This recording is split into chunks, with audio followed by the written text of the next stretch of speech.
Hace unos días la Reserva Federal decidió que no cambiará las tasas de interés en el futuro cercano. Sin embargo, esta vez incluyeron un informe muy significativo que señala exactamente lo que piensan que sucederá durante el resto del año. Pero ¿qué significa todo esto para usted? ¿Por qué todo el mundo habla de los anuncios de la Reserva Federal? ¿Y por qué este señor es tan popular últimamente? En este video vamos a responder a estas preguntas y discutiremos exactamente lo que la Reserva Federal dijo, cuál es su señal para los próximos 12 meses y cómo estas decisiones podrían influir en el mercado de acciones, bienes raíces e incluso en los rendimientos de sus cuentas de ahorro. Y finalmente, ¿qué podría usted hacer con toda esta información para aprovechar al máximo sus inversiones aquí en Estados Unidos y obtener las mejores oportunidades para avanzar? Así que si está listo, comencemos. Como país parecemos ser incapaces de dejar de hablar sobre la Reserva Federal y lo que van a hacer a continuación. Y hay una buena razón para eso. Por un lado, tienen un impacto enorme en la economía global en su conjunto, pero también a pesar de años de intentos no han logrado alcanzar su objetivo declarado. La Reserva Federal tiene el desafiante objetivo de reducir la inflación a su meta ideal del 2% anualmente, mientras intenta mantener un empleo máximo. Este equilibrio delicado se conoce como un aterrizaje suave, donde se busca controlar la inflación sin caer en una recesión. Para obtener una perspectiva completa es esencial revisar el reciente informe sobre la inflación. Este documento nos ofrece una visión clara de cómo los precios de bienes y servicios están aumentando con el tiempo. Y es que cuando evaluamos el costo de productos y servicios es importante considerar que hay diversas formas de analizarlo. Una de ellas es el gasto de consumo personal, PCE por sus siglas en inglés. El gasto de consumo personal es la cantidad de dinero que las personas en Estados Unidos gastan en bienes y servicios a través de datos recopilados de informes de empresas y otros datos del gobierno. Funciona como una foto mensual de sus compras mostrando si gastan más o menos. Esto ayuda a entender la economía y cómo cambian los precios de lo que compramos. Cuando la demanda aumenta y los costos son más altos, el PCE también sube, indicando que los consumidores gastan más, posiblemente por precios más altos y mayor demanda, lo que podría señalar inflación económica. En circunstancias normales, cuando las tasas de interés son altas, se espera que el PCE disminuya o crezca menos rápidamente debido a la menor capacidad de compra de los consumidores y las empresas. Sin embargo, en este caso, el PCE recientemente se situó en un 2.8% anual. Esto sugiere que los precios se están volviendo muy rígidos en el rango del 2.7 al 3%, especialmente porque no hemos visto una disminución significativa en meses, a pesar de que las tasas de interés son las más altas que hemos tenido en 23 años. Aunque muestra una ligera mejora respecto a 2023, la Fed ha señalado que se necesitarán varios meses de datos positivos para confirmar una disminución confiable de la inflación. Por lo tanto, no parece probable un recorte de tasas antes de septiembre. Pero para entender mejor hacia dónde va la inflación, revisemos el último informe del IPC publicado el 12 de junio. El IPC general mostró una disminución anual al 3%, impulsado principalmente porque bajaron los precios del petróleo y los alimentos. En mayo, el promedio de todos los artículos no registró aumento. Por ejemplo, los precios de la energía bajaron un 2%, los autos nuevos un 0.5% y excluyendo alimentos y energía, los precios subieron solo un 2%. Además, el costo de la vivienda aumentó solo un 4%, lo cual es menor que el aumento del año pasado. El IPC subyacente, que excluye alimentos y energía por su volatilidad estacional, es la medida preferida de inflación para muchos economistas. En el último reporte, este índice disminuyó al 3.4% desde el 3.6% del mes anterior. En general, estos informes parecen muy prometedores. Sin embargo, desde la perspectiva de la Reserva Federal, todavía es un poco temprano para celebrar. En cuanto a cómo esto puede afectarlo a usted, hablemos primero del mercado de valores. El S&P 500 alcanzó su 25º máximo histórico este año, impulsado principalmente por dos factores: la expectativa de recortes en las tasas de interés y el rendimiento de Nvidia. Según MarketWatch, por primera vez desde el año 2000, solo 3 acciones representan el 30% de todo el índice: Microsoft, Nvidia y Apple. ¿Cómo se verá afectado el mercado de la vivienda? Antes de responder a esta pregunta, permítame hacer una pausa, y si no nos conocíamos antes, mi nombre es Angie Sanz Mejía y soy asesora de inversionistas inmobiliarios. Lo invito a suscribirse a este canal para mantenerse al tanto de las novedades en este dinámico mercado. Continuando con el efecto sobre el mercado inmobiliario, para aquellos que no lo sepan, tanto Zillow como Redfin publican un informe mensual de vivienda que detalla todo, desde los precios de las viviendas, nuevas propiedades en venta, volumen de transacciones y tendencias de migración en todo Estados Unidos. ¿Y qué sucedió el mes pasado con estos informes? Pues los valores medios de la vivienda aumentaron un 6.2% respecto al año anterior, alcanzando casi un precio promedio de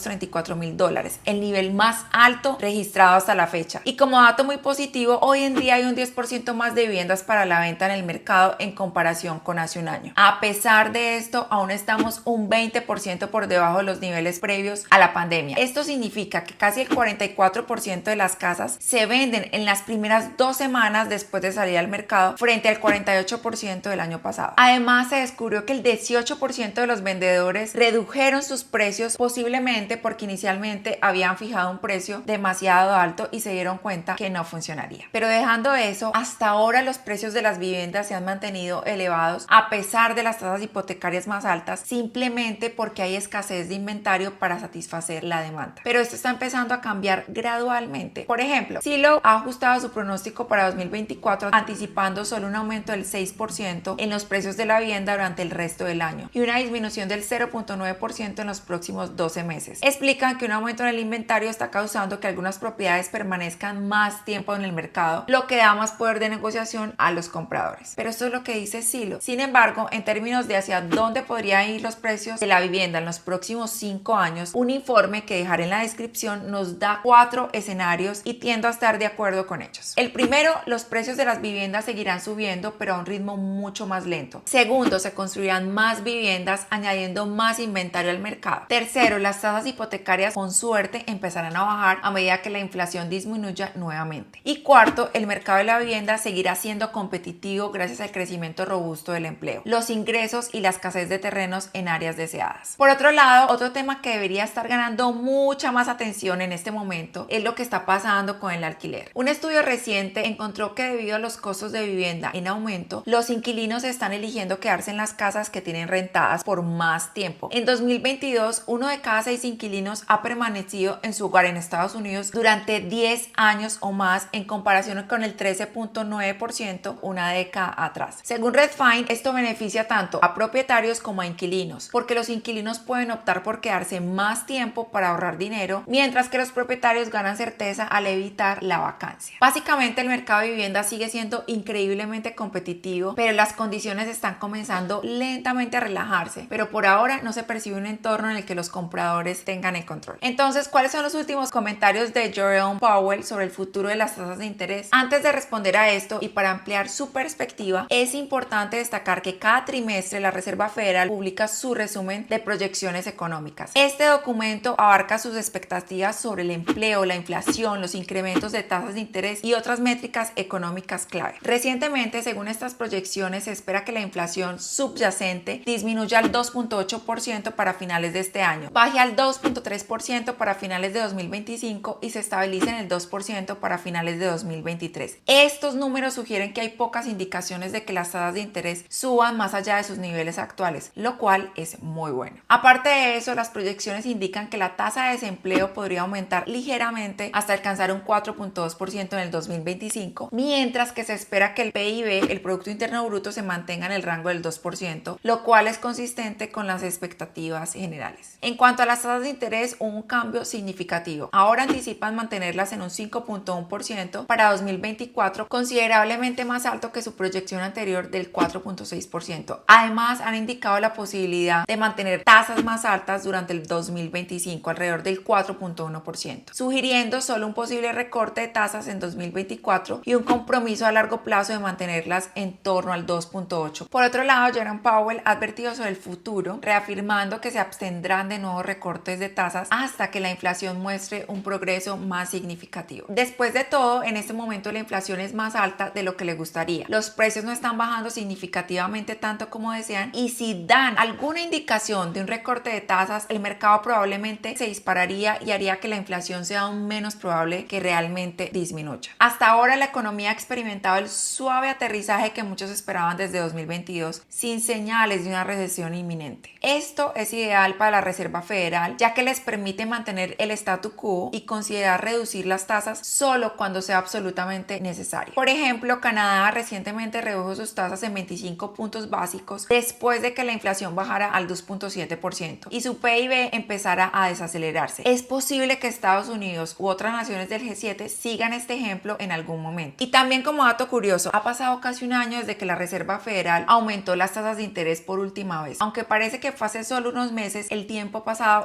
rápidamente. Inicialmente, muchos economistas esperaban que las tasas altas quedaran solo de 4 a 6 meses antes de que la Fed comenzara a reducirlas. A principios de este año se anticipaban hasta 6 recortes para diciembre, pero la inflación más alta de lo esperada cambió por completo estas expectativas. Ahora la previsión apunta a solo 1 o 2 recortes de tasas, si acaso, este año. Sin embargo, lo cierto es que nada está garantizado y todo dependerá completamente de los datos que veamos en los próximos meses, lo que podría cambiar drásticamente para bien o para mal. Como mencioné antes, creo firmemente que las tasas de interés permanecerán más altas de lo que la gente espera y durante más tiempo de lo que anticipa. Considere esto: si la inflación tarda más en enfriarse, si el mercado laboral sigue robusto y las personas se acostumbran a tasas de interés más altas, ¿por qué tomar el riesgo de avivar la inflación con recortes de tasas a menos que sea absolutamente necesario? Pero por otro lado, es importante recordar que el mercado inmobiliario no está determinado únicamente por estos indicadores económicos, y el hecho de tener tasas de interés altas no necesariamente implica que los bienes raíces no puedan continuar aumentando en valor. Si observamos simplemente el rendimiento desde que las tasas comenzaron a subir, muy pocas personas podrían haber predicho con precisión estos resultados. Por eso les recomiendo que diversifique sus inversiones de manera regular, evitando las distracciones y los ruidos y asegurándose de hacer una compra de propiedad bien fundamentada. Aunque pueda sonar menos emocionante que invertir en acciones individuales de alto riesgo, esta estrategia tiene un valor duradero y probado en el tiempo. Es atemporal invertir en bienes raíces. Por eso a veces todo lo que hablo puede sonar repetitivo, porque lo que funciona hoy probablemente seguirá funcionando en los próximos 50 años. Como ejemplo de esto, me gusta mucho esta gráfica. Utilizando datos de la Reserva Federal de los últimos 60 años, se puede observar una tendencia general de aumento constante en los precios de las viviendas en Estados Unidos. Hubo una excepción durante el colapso del mercado inmobiliario en 2008 que interrumpió esta tendencia habitual por un tiempo. Sin embargo, en líneas generales, los valores de las viviendas han experimentado un aumento constante. Y si nos enfocamos en el panorama del sur de la Florida, históricamente el mercado inmobiliario ha ofrecido retornos anuales de al menos el 10% en los últimos 10 años. En particular, en 2021 vimos un fenómeno notable: el valor de las casas se duplicó en tan solo 3 años. Por eso, personalmente, prefiero mantener estas estrategias sin importar las condiciones externas, confiando en que tendrá los mejores resultados a largo plazo, cuando todos seamos lo suficientemente mayores como para obtener el descuento para seniors en Wendy's. Por último, si consideras útil esta información, no dudes en compartirla con amigos o familiares interesados en el mercado inmobiliario. Soy Angie Samigía, asesora de inversionistas, y nos vemos en el Olimpo.